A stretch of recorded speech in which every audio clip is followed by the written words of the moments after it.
Hi, welcome to Great Escape Games. I'm Tasha. I'm Zack, and aren't we all necromancers? We're all powered by skeletons. The power was inside you all along. Von Rickten's Guide to Ravenloft. Von Rickten's Guide to Ravenloft is a world-setting book for the demi-planes of dread. It outlines several of them. In fact, it gives you a total of 17 to play and mess around with.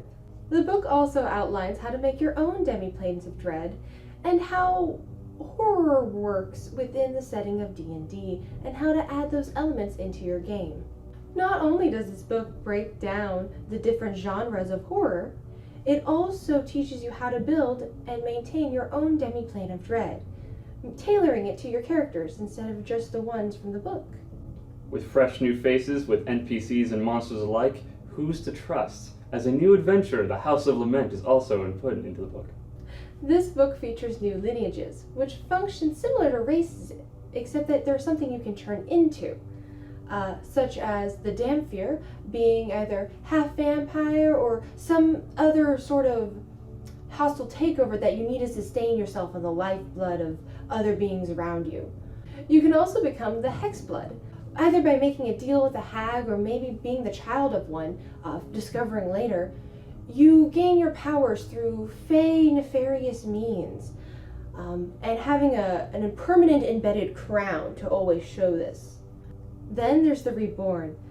These are beings that came back to life and have still maintained their sentience and sapience. Such examples of the Reborn are a skeleton breaking away from his necromancer, a clockwork being cobbled together from different parts, or maybe you look exactly like you did, but you can feel the itchy, scratchy hay stuffed inside of you, keeping you together. All of these are wonderful options for the Reborn. Now that we've gone over a few of those lineages, how about backgrounds? What defines you from your past?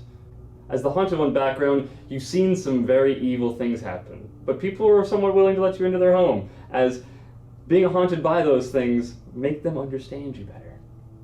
Then there's the Investigator. Your sole goal in life is to be able to solve the mysteries that are happening around you, and the police might think of you as a well-welcome friend or as a very big nuisance. And last but not least, the Horror character, which is less of a lineage and more of a substitute in for making horror campaigns, as you can swap out any of your flaws, ideals, bonds, what have you, for something that fits the setting a bit more realistically. Other lovely goodies in this book are 2 new subclasses. The first of these 2 new subclasses is for Bards, the College of Spirits. Instead of using musical instruments to channel your magic, you instead use arcane foci such as skulls or tarot cards or spirit boards to contact the beyond. In doing so, this allows you to change your power set. You get guidance early on, and you then, using your spirit board upon later levels, will actually get empowered by an extra d6 for either healing or damage as long as you cast through your spirit medium. As these stories play out, you can do seances, channeling stories from the beyond that the ghosts tell you and retelling them to your friends, giving them certain powers, although these stories are random, so you must roll using your bardic inspiration die to determine the outcome.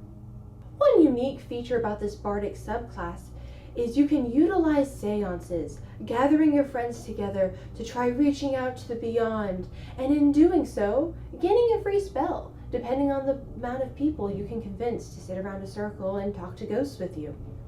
There's also the Warlock, the Undead patron. Starting out, you can become a visage of undeath, transforming yourself to show off the scary darkness within you and that embodies your patron, turning into a monster, gaining temporary hit points, and even frightening those that you hurt. As your devotion with your patron grows, food and water seem far less appealing to you, and one might even seem not to breathe. Though sleep is still necessary because, a good nap for an undead makes your bones healthy.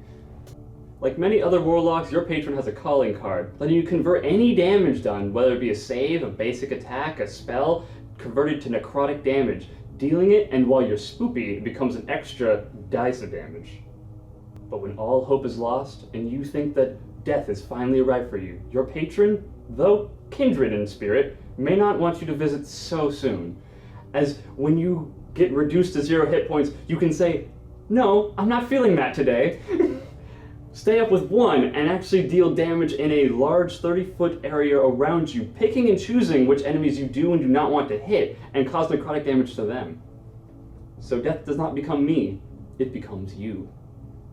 But even saying no to death is not enough, as later on you can project your spirit out before you, and though you become comatose, can go through walls and interact with things, still being able to cast spells through your spirit, becoming resistant to all physical damage, because it's really hard to punch a ghost, just an FYI. You gain a slew of other abilities that only people could wish they could have as a warlock, and it all starts at level 14, which is incredibly high, but at that point I think you've earned it. Jumping back now to the DMs, there are some other useful advice in this book, such as how to introduce Terrastroka cards and spirit boards into actual play, and how to use them without interrupting the game and only adding more to it.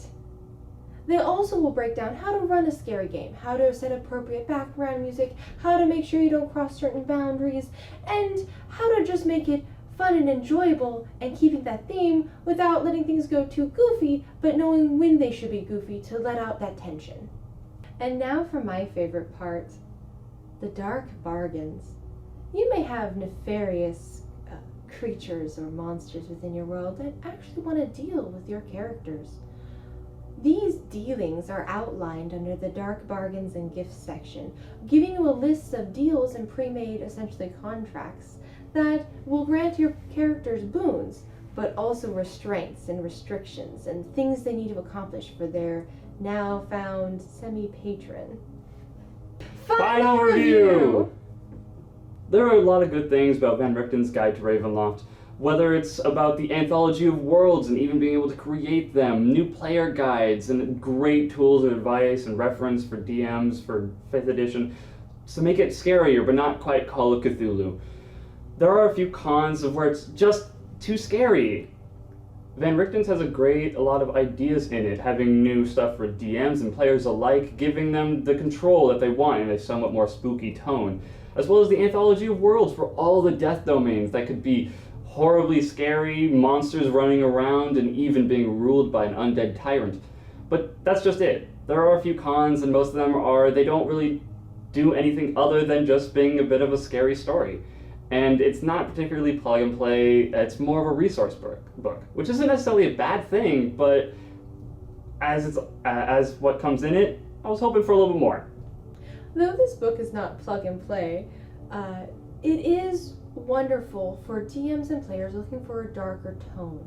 I'd recommend this to groups who want something a little more serious, or just like werewolves. I'd also recommend Van Richten's Guide to Ravenloft for DMs who need a good jumping off point for world building. They still want to tailor the game to their players, but need some help getting from A to B and fleshing out a fully realized world. It'd also be wonderful for DMs who want to do a bunch of different dimension hopping.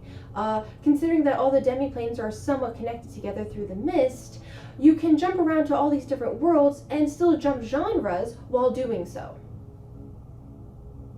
Different flavors of spook. Yeah, different flavors of spook. So if you want to start off in body horror and then jump to cosmic horror, you can do that by simply walking through the mist. It's like a vanilla chocolate swirl. Again, thank you for joining us here at Great Escape Games. We hope you enjoyed this little review of Van Richten's Guide to Ravenloft. Stay well, everybody, and remember, lock your doors at night. There may be monsters about. You might be one of them.